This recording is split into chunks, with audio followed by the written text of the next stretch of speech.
Big churches, small churches, what's the difference?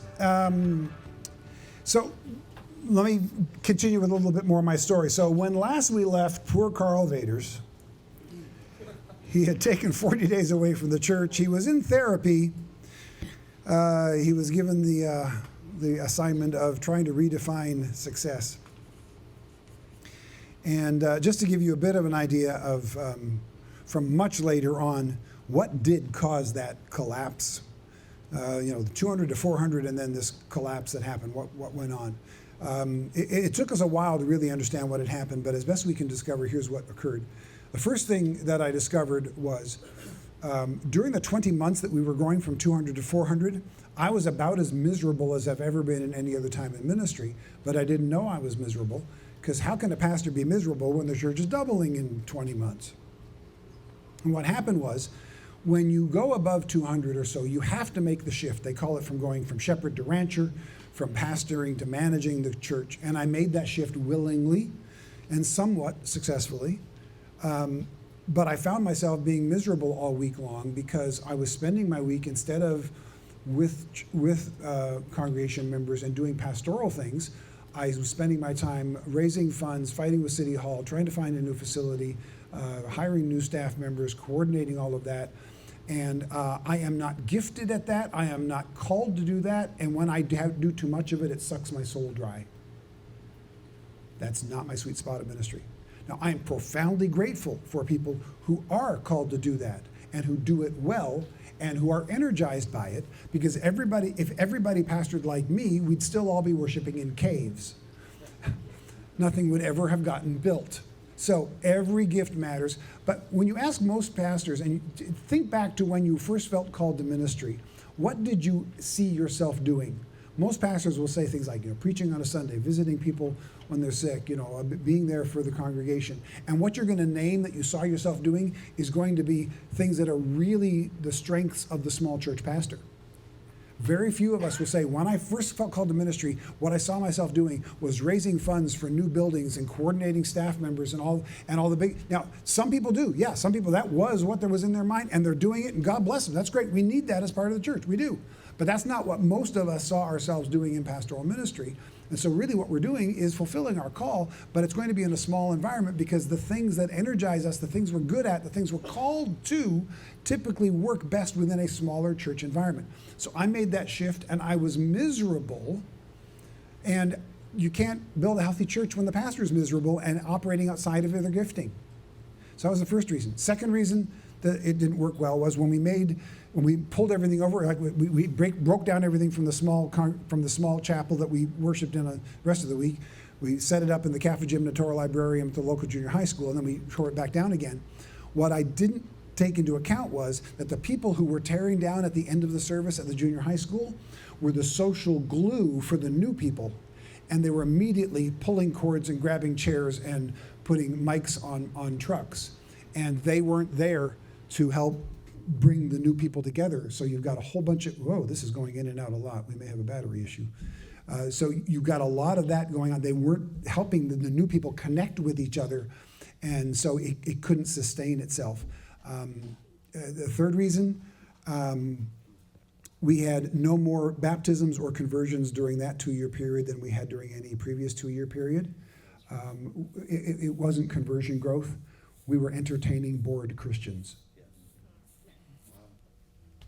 We had the best, we had the hottest church stage show in town for a while, and then another church had a hotter one, and they all went there and took a bunch of our folks with them. Thank you. So that's a part of what happened there. So we realized that later. And then the fourth one was, remember when I told you we're at 400, we have to hire a staff for 600 because we're tired? We'll get to that in the last session today, a little bit of how that all plays itself out. But we had not discipled our own people to manage the growth. We were just babysitting them. We were doing everything for them. And here's the deal, pastors, if you do everything for your church members, they'll let you. Right? So we had to refocus on discipleship and say, okay, we're not doing everything. We're called to equip you to do it. Again, we'll get to that later. And as we equip them to do it, so people now ask, what would happen if your church doubled in the next 2 years? Well, first of all, I may be the only pastor in America whose side ministry would be ruined if my church got too big.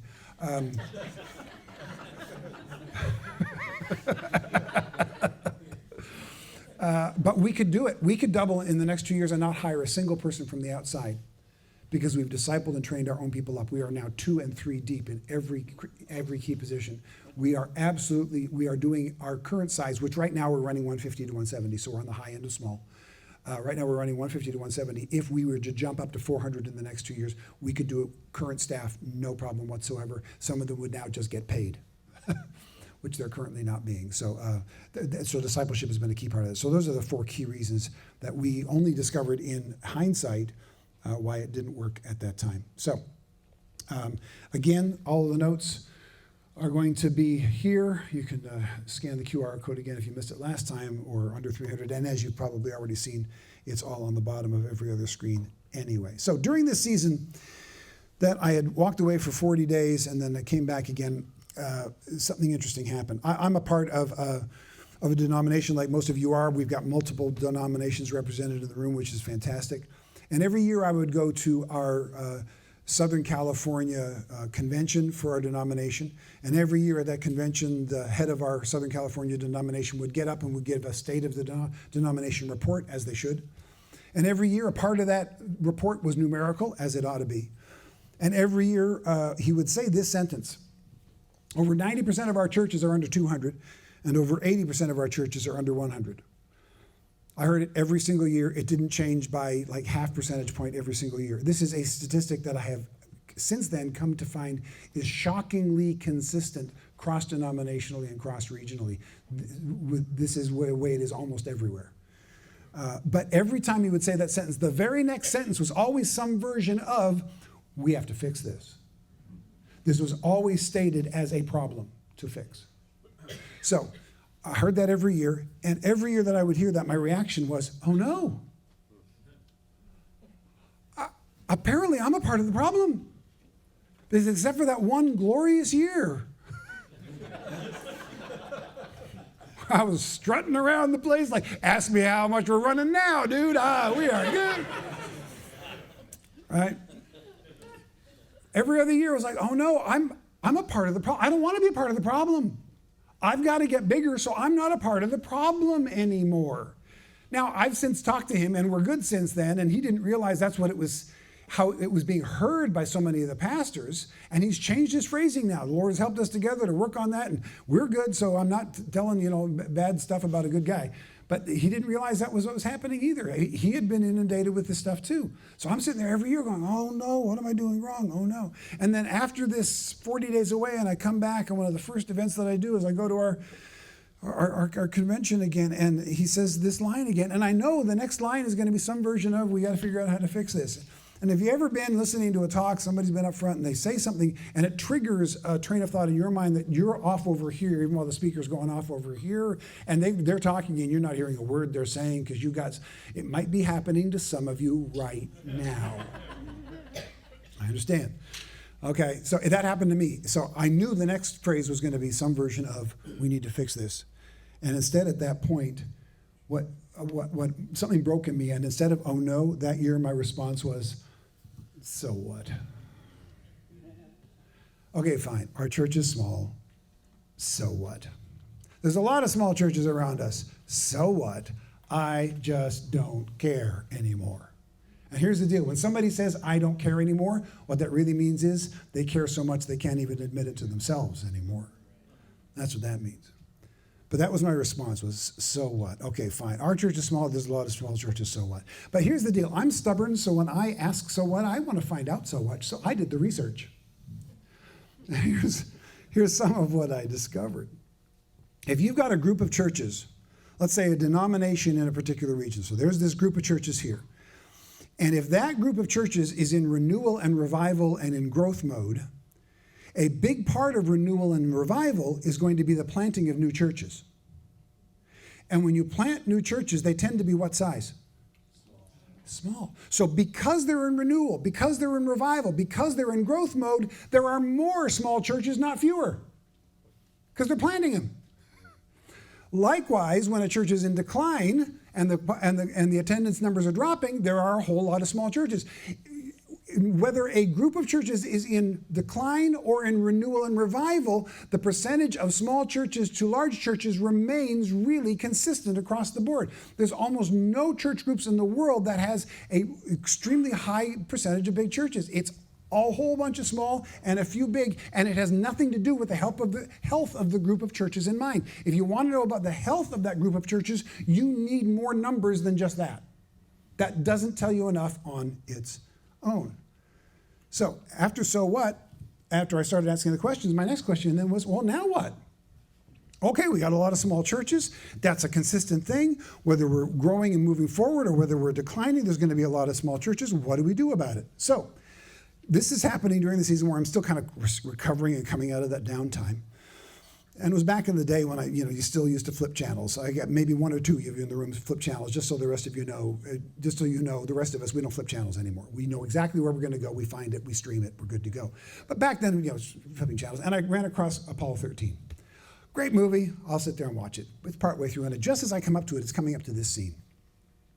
And for those of you who haven't seen the movie, Apollo 13, of course, is about the actual Apollo 13, what was supposed to have been the third moon landing, and on the partway to the moon, they have damage to their vehicle, and what was going to be an exploratory mission of the moon becomes a rescue mission. They don't know if they can get the 3 astronauts back home alive, and the movie just really great way chronicles one disaster after another that they have to figure out. And at one point, they rush into mission control and they go, okay, we got a problem with the air filters. We've run out of air filters, or we're about to run out of air filters. And he looks at them and goes, how did we send them up without enough air filters? He goes, well, they have enough air filters, but some of them are in the landing module, which didn't get used because they didn't land on the moon, so they've only been using the air filters in the main cabin, and they're just about out.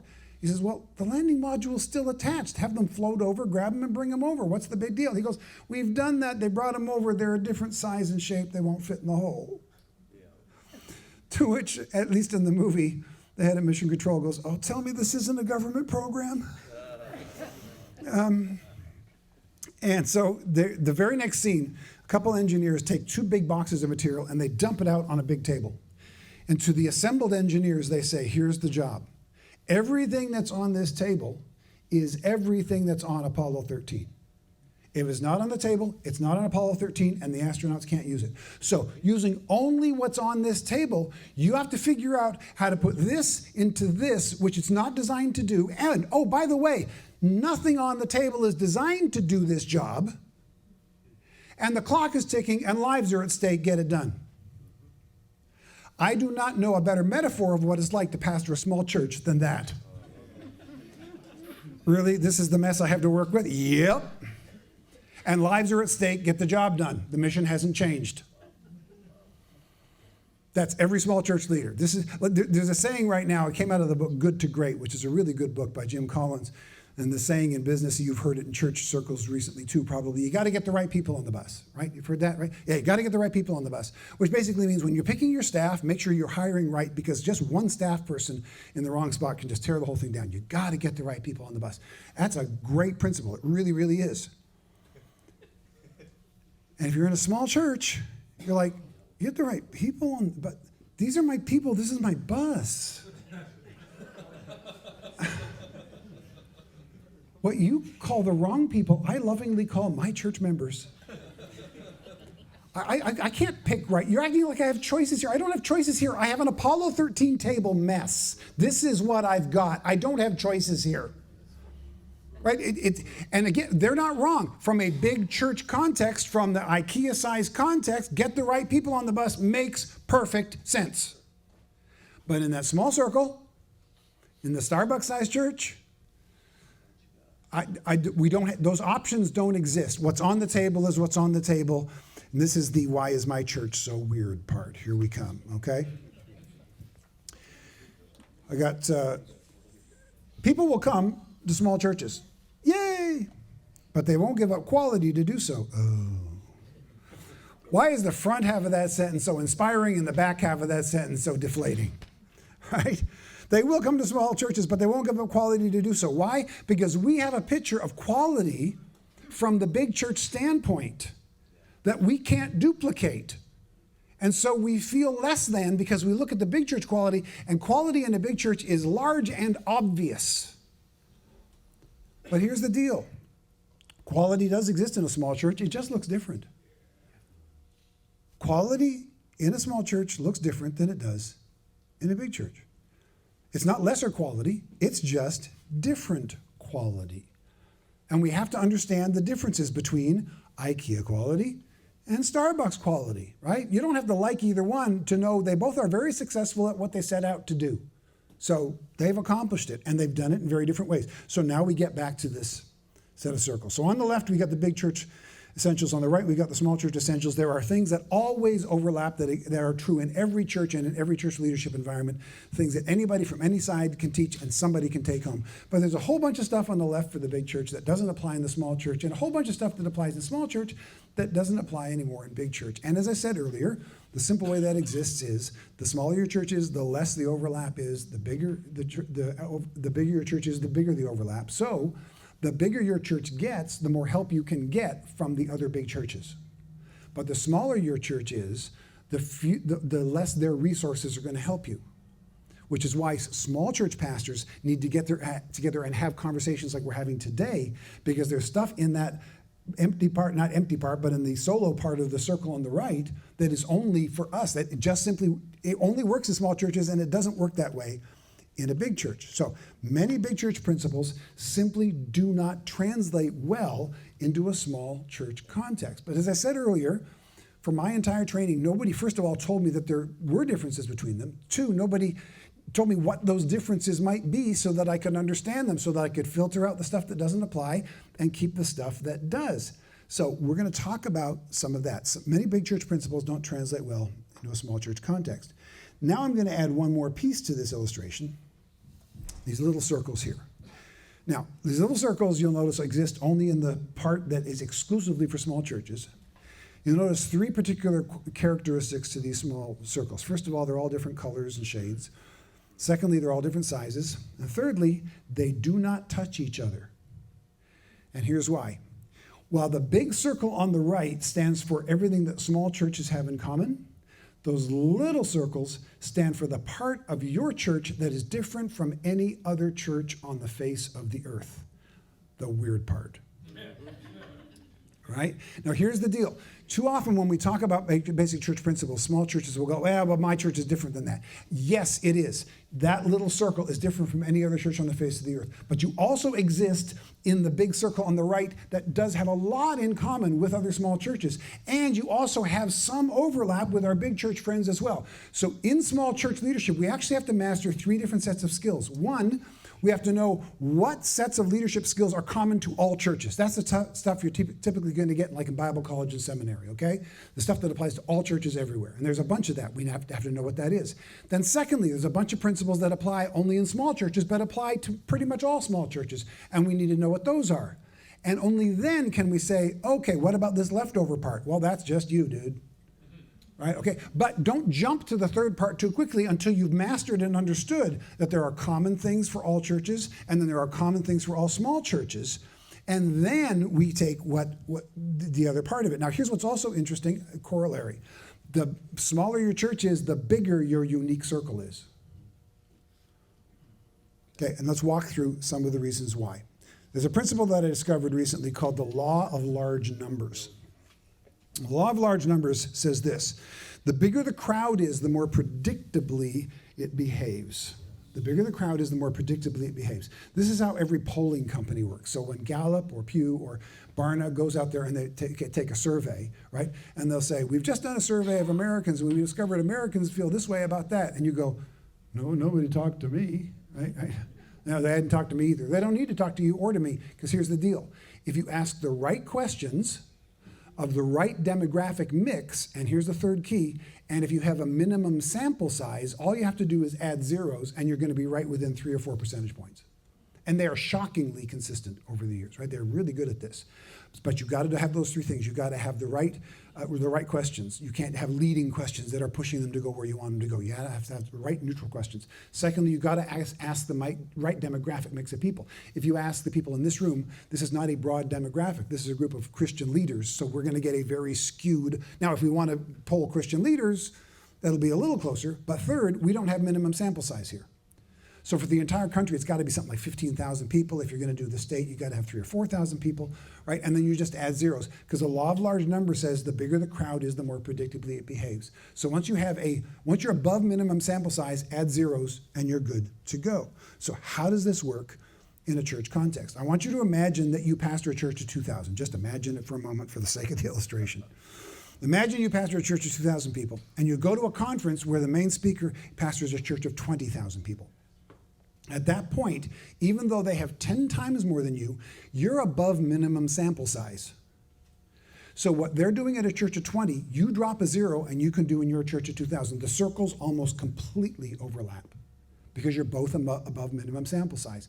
20,000, here's what we've figured out for our parking lot. Here's what we figured out for the age departments. Here's what we figured out about staffing. Here's how we do multi-site. Here's the latest video thing that we've discovered really works well. And you go, oh, I can use that, I can use that. And you can use probably all of it, right? So 20,000 down to 2,000, drop a zero, you're good to go. Well then, 20,000 down to 200, just drop 2 zeros and we're good to go, right? Now, you're under minimum sample size. That's not a qualitative distinction, but it is a quantitative distinction that makes a difference, because they're talking about how to do stuff with with parking lot attendants, and you're going, you guys have a parking lot? Cool. Right? Yeah, when you get your staff together, you guys have a staff? Wow, I'd love a staff. That'd be awesome. We have rotating worship teams so nobody gets too tired. You have a full team? Right? So 20,000 down to 200, drop a zero, we're good to go. 2,000 down to 200, everything changes. And then 200 down to 50, it changes again. And then you can take two churches of 50. They can be of the same denomination, in the same town, on the same street, and you might as well be on two different planets. Why? Because they got 50 different people here, then you got 50 people, different people over here. Now, I get it. A church of 2,000 has 2,000 different people than a church of 2,000 over here. But the law of large numbers tells us that they're going to behave much more the same because of their size. In churches of 2,000, they're dealing with percentage shifts and so on, right? And so, yeah, we lose this. We've noticed that our youth is down this much. What do we do to fix getting our youth up? Well, here's what we did. Try it. Oh, most of the time it'll work. But in two churches of 50, it's not, our youth percentage is down. In two churches of 50, in this church of 50 here, when one family leaves, there goes their entire children's ministries department. They didn't just take the workers, they took all the kids. Right? You don't have a children's ministries department anymore. But in this church of 50 over here, when that one person who we all love doesn't show up to church one Sunday, we breathe a little easier, because at least this week we're not going to have that awkward confrontation in the lobby. And don't act, yeah, I've been to your church.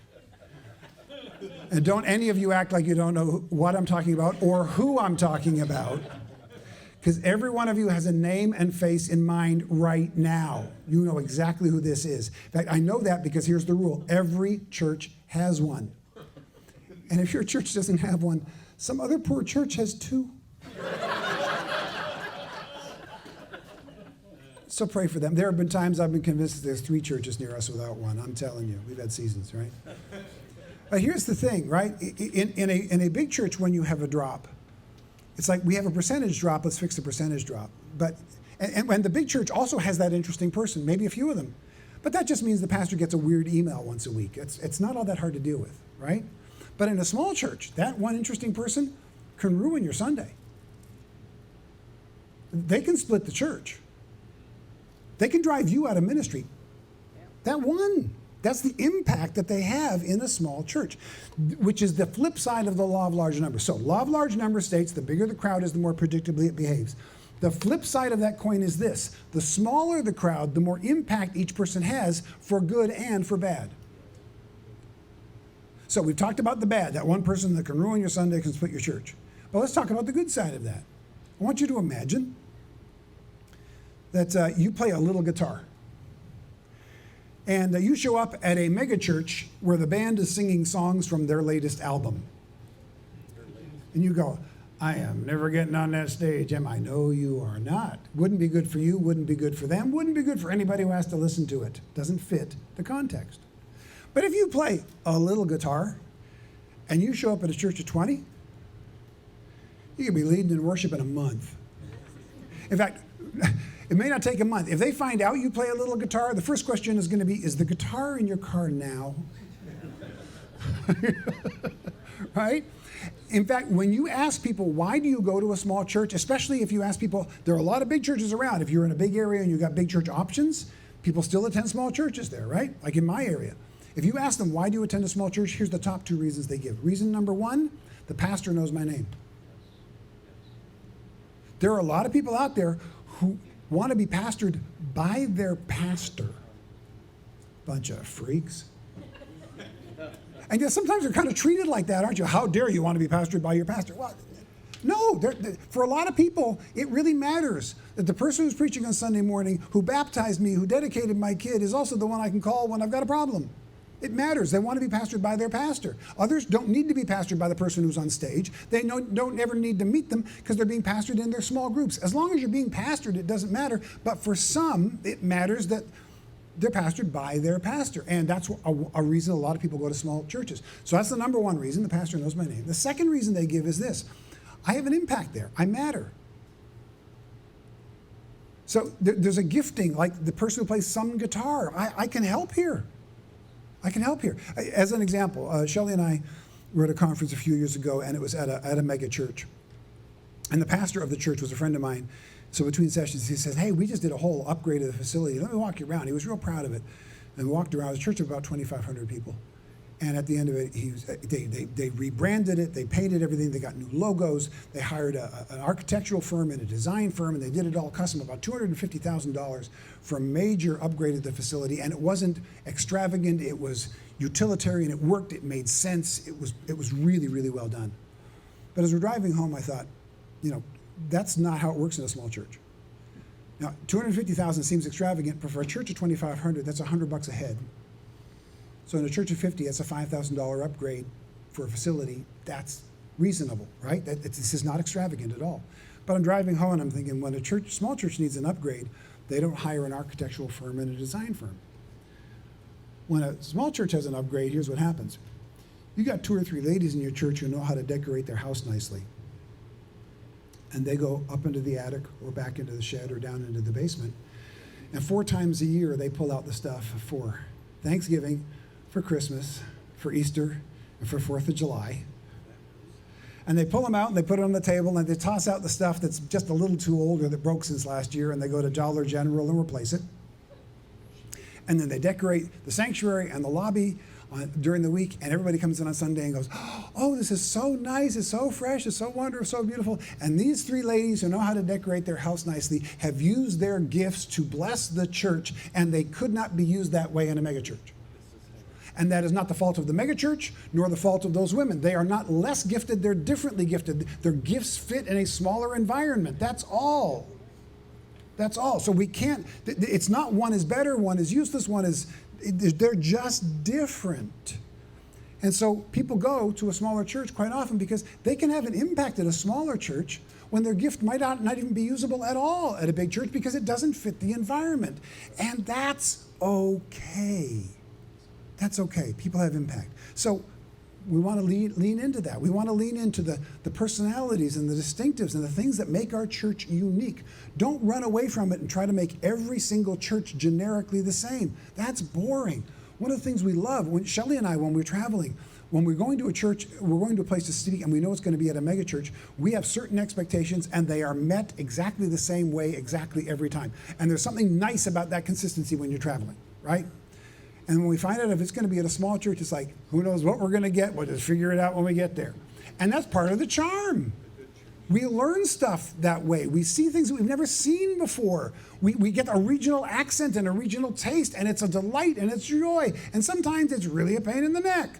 But the joys outweigh the pains, right? And with the generic, it's like consistency, I like it. But after a while, it gets boring. Positives and negatives on both sides. So don't try to make your church look like any other church. Your church has uniquenesses and distinctions, and everybody who leaves the church will change the culture of the church. Everybody who comes in will change it as well.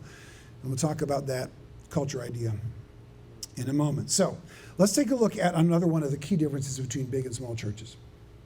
Big church leadership emphasizes processes, systems, and programs. And when I mean that they emphasize this, I don't mean that that's what's important to them. I mean that when big church leaders get together, they talk an awful lot about processes and systems and programs. I remember a few years ago, we were at a big church conference. I had lunch in between with a couple other folks who were also in smaller churches. And one of them during the break said, "What's the deal? Everybody's got the latest system, the latest curriculum, the latest program, the latest method. Are we going to save the world by methods? Is that all they're concerned with?" And my response was, I don't think that's what they're concerned with. I think what's happening is this. If you are having hundreds or thousands of people come through your doors in a weekend, if your processes and your systems and programs aren't really precise to the finest degree, that whole thing falls apart really, really fast. You've got to have that. But that's not as big an issue in a small church. In a small church, should we have good processes and good systems and good programs? Yeah. But it comes in secondary to these three things.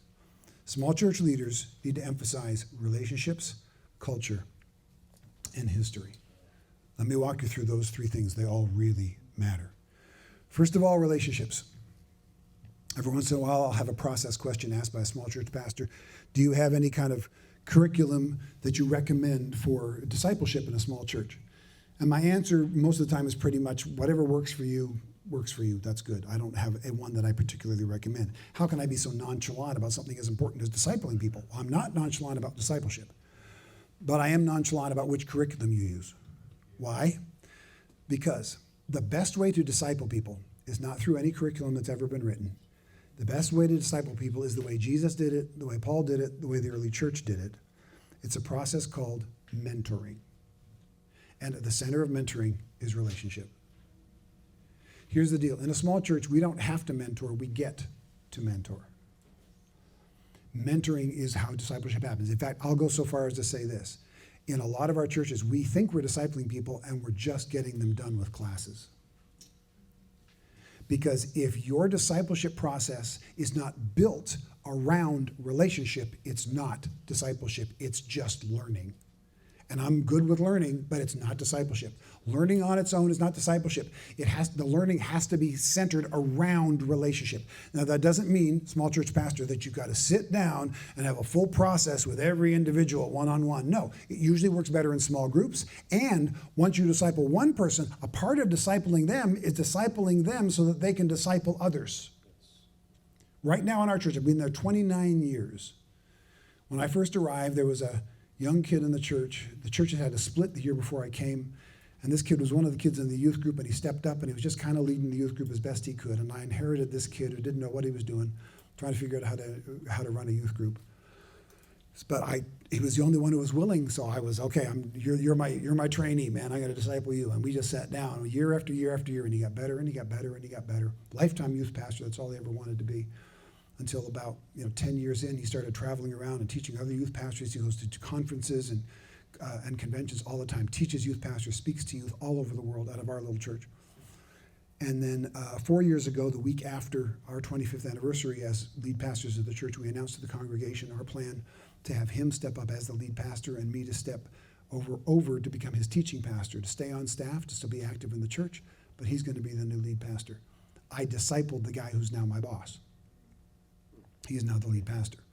And then he's got a team under him. And my dad, who's retired out of ministry, I'm third generation pastor. My dad has now been attending our church since he's been retired a little over 10 years now. And a few Sundays ago, one of the younger guys was getting up and was preaching on Sunday morning. He's still rough at it, but small church, you get to do that, right? So he's still up there, and we're all cheering Joey on. And he talks about how Andrew brought him to the Lord. And Andrew had just the previous week mentioned how Gary had brought him to the Lord, and Gary is my youth pastor, who's now my pastor that I discipled. And so my dad at lunch said, "Did you see what that was so cool? What happened today?" I said, "What do you mean?" He said, "You discipled Gary. Gary discipled Andrew. Andrew discipled Joey. Joey's now the youth pastor discipling other youth. 5 levels."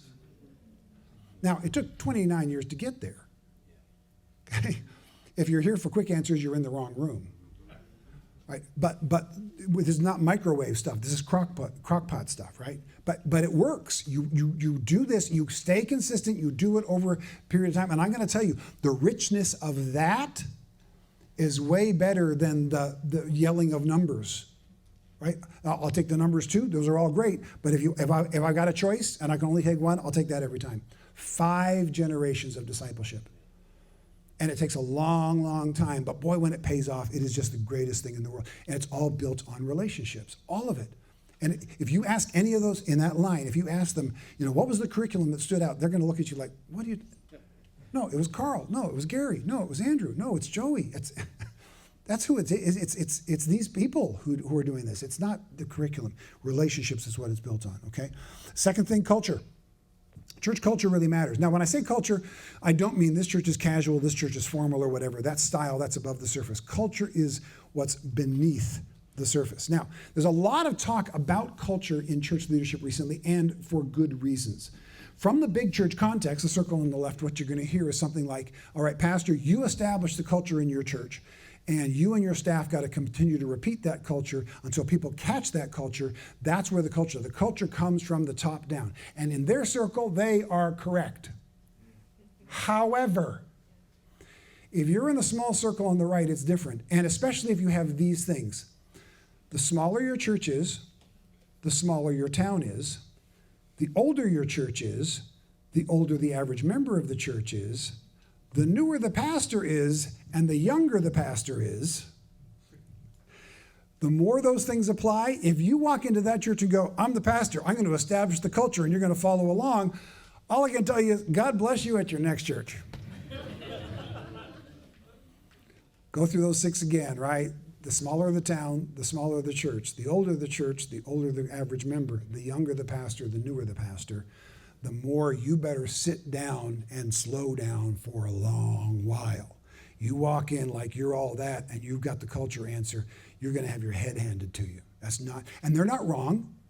That's just how it works in a smaller church. So how does culture shift work in a smaller church? Let's walk through it. In a smaller church, when you walk in, especially if you're new there, here are the 3 things you need to do to start shifting the culture of a smaller church. 1, you have to understand their current culture. Don't walk in with the answers, walk in with questions. You have to understand the culture of that church. Secondly, you then have to show them what you appreciate about the culture of that church. If it's a particularly dysfunctional church, you may have to go back in time a bit. I loved how you used to do, right?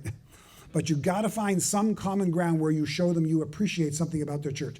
Understand the culture, show them what you appreciate about the culture, and then they will give you limited permission to participate with them in moving the culture forward.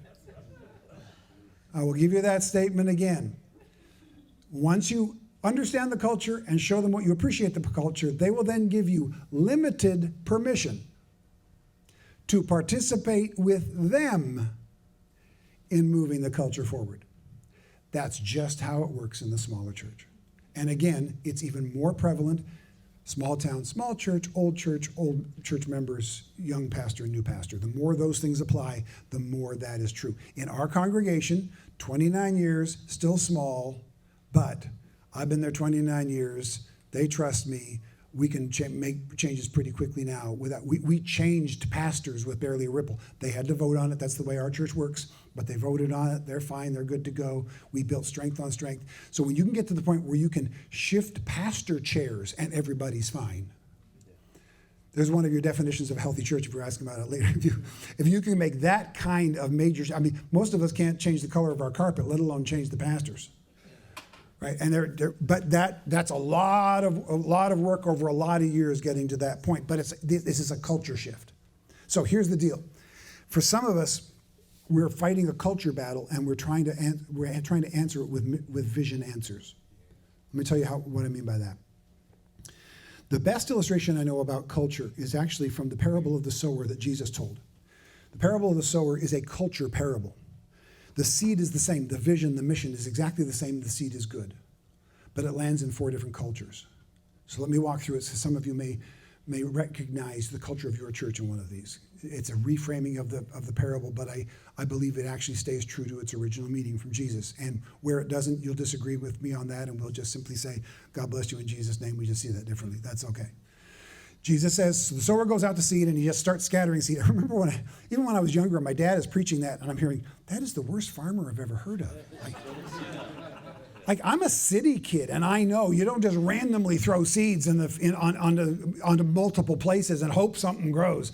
And of course, Jesus knew that too. He's talking to people in an agrarian society. He told it that way on purpose. And the reason he told it that way was so everybody'd go, oh, this isn't about farming, is it? No, it's because that's the worst farmer ever. He's doing something different here. Let's pay attention. That was his way of catching their attention, right? He goes out, and the first seed lands on the hard soil, right? It actually says it lands on the pathway. And it lands on the pathway, it sits on the pathway, the birds of the air come pick it up, there's no harvest. Now, think about what is a pathway? How does a pathway become a pathway? A pathway becomes a pathway because it's been walked on. And a lot of our churches, this is the stubborn church. You suggest an idea, hey, how about we do this? And they answer, that's not the way we do it in our church. That is a statement of culture, right? In fact, the strongest culture enforcers in your church may not have any idea they're enforcing culture. They're just doing it the way it's always been done. Right? The stubborn church, we don't do it that way in our church. It doesn't penetrate at all. And we look at it and we think, well, they're just being stubborn and they're just being mean. No, a path becomes a path because it's been walked on. Usually when people respond in anger and in stubbornness, it's because they've been hurt.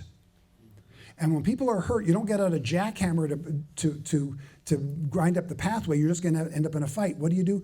Just keep pouring water on it, soft. Just nourish it with water. Just take the time. We did that over the years with people. It was just like, I'm going to outlove you or outlive you or both. And we're just going to keep pouring water on this until your hearts soften up. So some of our churches, we've been trying to push that seed down in, and we need to take some time to soften up the stubborn culture by just loving on them for a while. Soften their hearts. Their hearts are hard not because they're mean, but because they've been hurt. So don't respond to the stubbornness. Respond to the hurt that caused the stubbornness, and you'll get somewhere. So that's the first seed. The second seed, Jesus says he throws it out, and it lands among. It goes in, and it goes down, and it grows up real quick. But then the sun comes out, and it dries out. Why? Because it's only this thick. So this is the shallow church. So the first one is the stubborn church. The second one is the shallow church. Right? Hey, here's an idea. And they go, yeah, that's a great idea. Let's do that. And then nobody shows up for the planning meeting. First church Shelley and I pastored, the one in the Redwoods, was exactly like that. They didn't oppose any idea we had. They just didn't show up or follow through. The problem was lack of maturity. There was no depth. So what do we got to do? We got to help them dig deeper. We got to understand the deeper truths of God's word, what it means to be discipled and to show up and to participate and to worship, what mature Christian living looks like. So if you've got a shallow church, you need to bring them into maturity. Third seed, Jesus says it lands on the soil, it grows up, but then the weeds and thorns and thistles grow up among it and choke it all out. So this is the church where you throw out an idea and they go, that's a great idea, Pastor. Let's add that to the 17 other things I'm doing at the church this week. This is the busy church. And some of us have a busy church culture. We're trying to do too much. This is back to the restaurant illustration of a way too big menu for a way too small kitchen. We've got to simplify. We'll get into how to do that a little bit later. But we've got to simplify that. We've got to do fewer things. In general, the churches in America are too busy.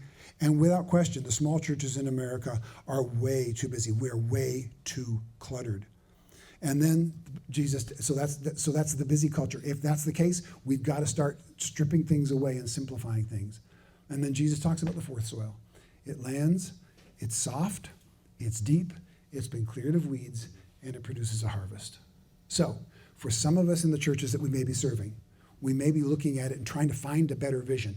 And what you may realize is actually the vision in your hand is actually good. The problem is not a vision culture, it's a vision problem, it's a culture problem. And if you've got a culture problem, stop throwing good seed on bad soil. You got to fix the soil first. Now, if you don't know how to do that, a friend of mine named Jim Powell has written a great book on this specifically for small church pastors called Dirt Matters. Dirt Matters by Jim Powell.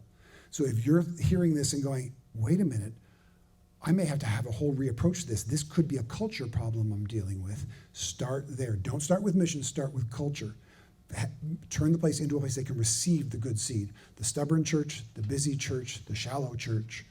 How do we attack each of those? So that's what we want to do. So that's culture, okay? There's a saying in business that really works. Culture eats strategy for breakfast. Doesn't matter how good your strategy is, how good your ideas are. If you're trying to sow it into a bad culture, it will not work. And then the third one, history. History. Small towns have long memories. And so do small churches. And if you're in a small church, in a small town, God bless you, you got a double blessing right there. So when they talk about history from a big church standpoint, basically they're making history. You know, their size is just irresistible. But in a small church, you really got to take it into account. You really have to make a difference there. So here's the thing. For some of us, we look at our history, and all we're hearing about our history is the way Pastor so-and-so used to do it. Right? If I hear about Pastor so-and-so again, I'm going to go crazy, right? But what we need to do, we need to get to the point where the history is a foundation that we get to build on. But for too many small churches, the history feels like an anchor that's weighing us down. So how do we shift from the history being an anchor that's weighing us down to our history being a foundation upon which we can build? Let me walk you through how it happened in our church, and from that you can extrapolate into your situation. Just a few months ago, our church celebrated our 60th anniversary. On the 50th anniversary, a little over 10 years ago, we put out a whole bunch of, we did a big celebration, and we got out some old pictures and old bulletins and stuff. We put out a nice display. And one of the things that I saw in the display that I'd never seen before was this newspaper article from just a year or two after the church had started. It's from a local newspaper that had written about our church under the headline, "The Church Can Work with Delinquents." Now, if you're under 40, delinquent doesn't mean they're late in paying their bills. Back in the day when kids were making a mess in the community, we called them juvenile delinquents. Today we call them at-risk youth. That is a better term. But back then we called them juvenile delinquents. So here's the first paragraph in that article. As an institutional caseworker and probation officer, I searched for many months for a church really concerned about the needs of juvenile delinquents. Until recently, I could find none. Think about that. Probation officer, institutional caseworker. He wants to help the youth of his community and wants to connect with a church to help him do that, and none of them will help him. Why? Second paragraph says the reason given was that the church's members did not wish to have their children associating with delinquents. We got to keep the sinners out of the church, of course. Right? Until he says he met this guy who just started this church, and he talks about meeting Walter Price, the founder of our church, the guy who planted our church, built our building. And Walter Price talks to him about how excited he is about this because they want to reach a new generation in a new way. And we want to build a youth center, and we want to build a kids center, and we want to do all kinds of things for this generation that's really, that we feel like we're failing them, and we need to do it in a new, fresh way. And I looked at that, and I took that very picture because 100 yards to my right, as I'm looking at that, I look out into our parking lot where we have built the only skateboard park in our town. We live 3 miles from the Pacific Ocean. It's a surf and skate culture. And about 25 years ago, when we resurfaced our parking lot, there was a whole bunch of noise outside, and they went out, and there's skateboarders all over our parking lot because we had the smoothest surface in town.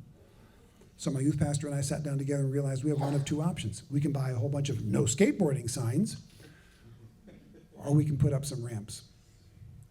And we decided the churches on defense put up signs, churches on offense put up ramps. We put up ramps, we invited them in, and since that day, more kids and their parents have come to faith in Christ, including Andrew and Joey. They were both skaters who came to our skate park, and they are now our college and high school pastors. More kids and more of their parents have come to faith in Christ through that skateboard park than anything else we've done. Right? So I took the picture because if anybody ever comes to me and goes, I can't believe you've got a skateboard park in a holy place like a church parking lot. The founders of this church would be appalled if they knew what you're doing. These kids coming in and putting their skateboards against the wall and then sitting in the front row with their hats on. And I go, yeah, well, you're judging them from the back row without a hat on. I'd take the kid on the front row with a hat on any day. I don't ever say that. I just think about it a lot. And if they ever do, so far they've never come to me with it, but they ever do, I'm going to pull it out and go, what would the founders think? Well, the founders thought we could work with delinquents. Now, not every skater is a delinquent, but it's a higher percentage, let me tell you. So what do we do? What does that mean for us? Here's the deal. Don't do what our founders did. Think like our founders thought. If you go back into the archives of your church, just like I went back into the archives of mine, I found a treasure that I didn't know was there that shows me in the new way we're doing things. Skateboard park. Our founding pastor never thought of skateboard parks. But every time we do it, we're honoring his original vision for the church. The founders, that's what they wanted. And if you go back into your founding documents of your church, you will not find anywhere that says, we're establishing a church so that we can worship Jesus on this colored carpet until Jesus returns. That will not be in your founding documents. What you will find is statements like, the church can work with delinquents. We want to reach a new generation in a new way. We're willing to try new things to reach us. How do I know that? Because churches are started by pioneers and visionaries. If they weren't pioneers and visionaries, they'd have stayed in their old church. They wouldn't have started a new one. So if we want to honor our founders, don't do what they did. They didn't do what they did. They did a new thing. Right? Think like they